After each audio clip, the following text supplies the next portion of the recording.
Hi, thanks so much for having me. Again, I'm Mary Small, and I work with Jesuit Refugee Service. I'm going to get into the policy stuff in 1 second, so don't worry. But before I go there, I want to take a step back and think about how it is that we got here, with immigration reform as one of the top issues at IFTJ for yet another year. So I, like many of you I know, have been deeply impacted by the number of migrant deaths on our southern border.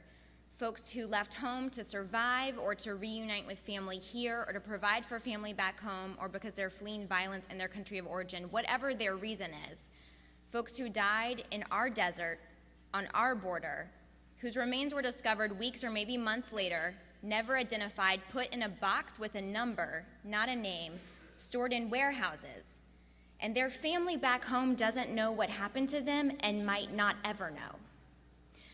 I, like many of you, have been impacted by the number of migrant and refugee deaths all over the world as people desperately seek safe haven somewhere, including the 300 migrants who drowned off the coast of Italy last month, including a young mother who, as she was drowning, gave birth to a newborn baby who also died. These are the stories that haunt us. And in talking about that particular tragedy, Pope Francis talked about the globalization of indifference. This idea that our global system is so complex that that thing over there, there's 10 actors and systems in between me and that thing is not my concern, and it's not my problem, and it's certainly not my fault. And I believe that you're here, that you're part of the Ignatian family, you're at a teaching with justice in its name because you reject that. You say, no, that is not true. These men and women and children are our brothers and sisters. Metaphorically, spiritually, for some of us literally. They're human beings who deserve dignity and respect and life. And their well-being is absolutely our concern.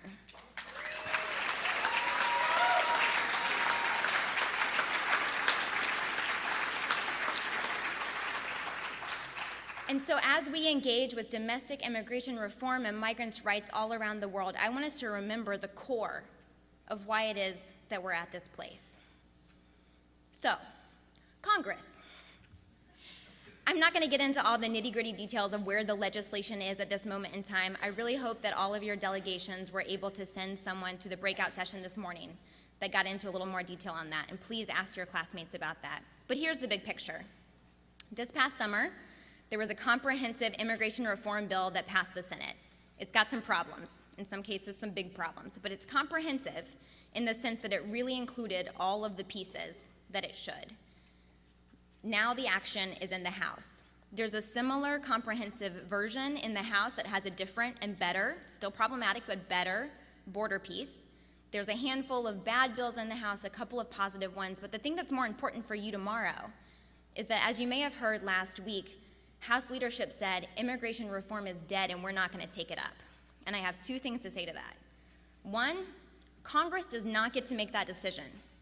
The immigration reform movement existed long before this Congress, and it will exist long after, and you and me and all of us need to be engaged in it for as long as it's here.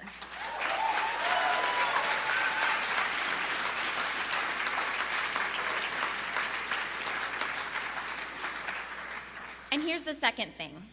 Washington, D.C. is a place of self-fulfilling prophecies.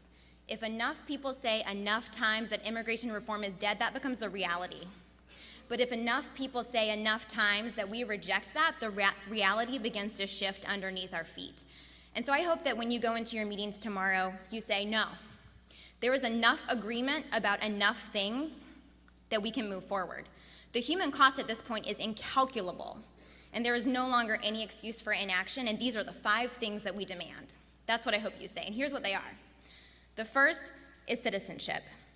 It is past time for us to create a pathway for all 11 million undocumented folks currently here to get on a pathway to citizenship.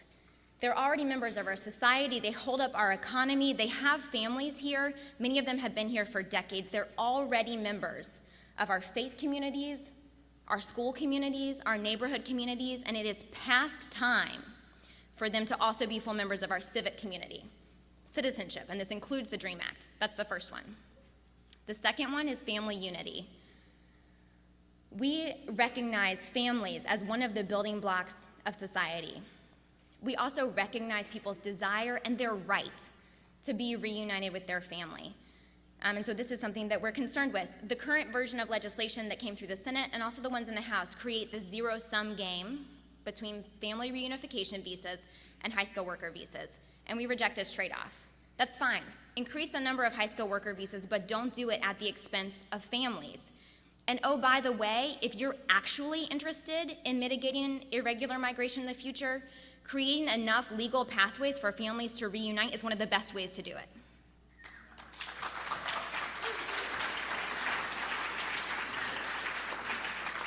So that's 2. Citizenship, which includes the DREAM Act. Number 2 is family unity. Number 3 is worker protection. And I couldn't agree more that all of these issues are intertwined. Y'all, this is straightforward. Any worker, that's my North Carolina coming out.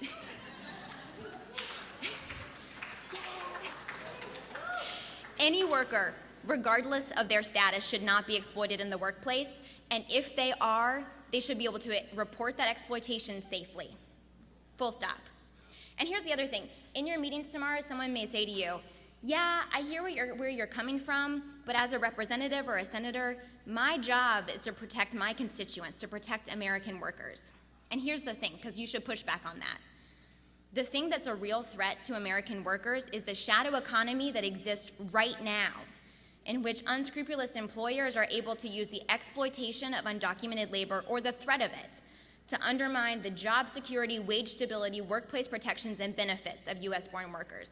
And say to that representative, and that's something that we are interested in working with you on fixing. So please push back against that. So citizenship, including the DREAM Act, family unity, worker protections. The 4th is a humane border. And many of you know that this is something that is near and dear to the Jesuit heart. There's a lot of pieces of it, so I'm just gonna talk about a couple of them. First, it means not creating this huge buildup of personnel and military infrastructure and equipment on the border. That is not the kind of border that we are looking for.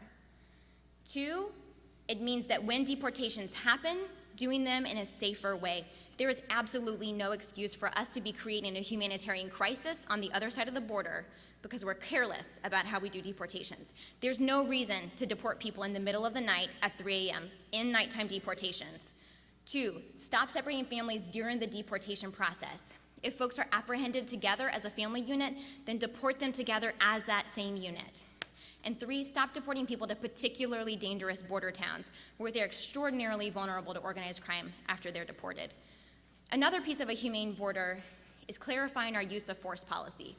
Border Patrol has killed 19 people at the border since 2010, and not a single one of those cases has been adequately and transparently investigated, and this is a problem.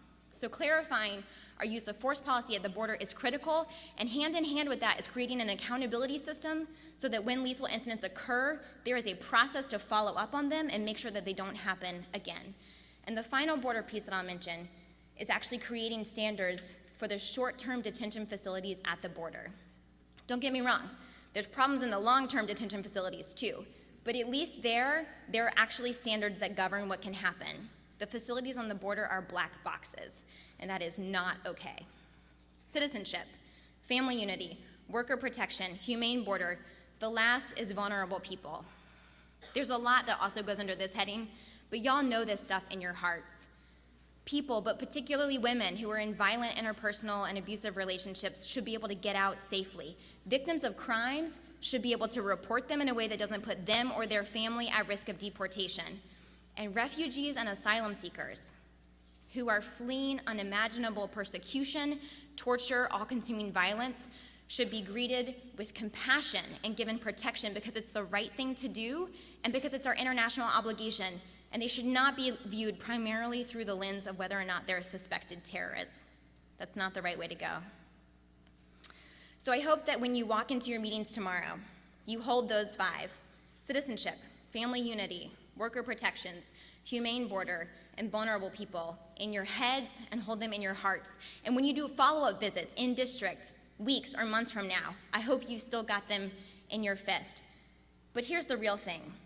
Whatever happens in this session of Congress or the next, I hope you remain committed to this movement, not this legislation, this movement, that you continue to fight the globalization of indifference wherever it is that you find it, and that you continue to consider the migrant your brother, your sister, the person who could have been you.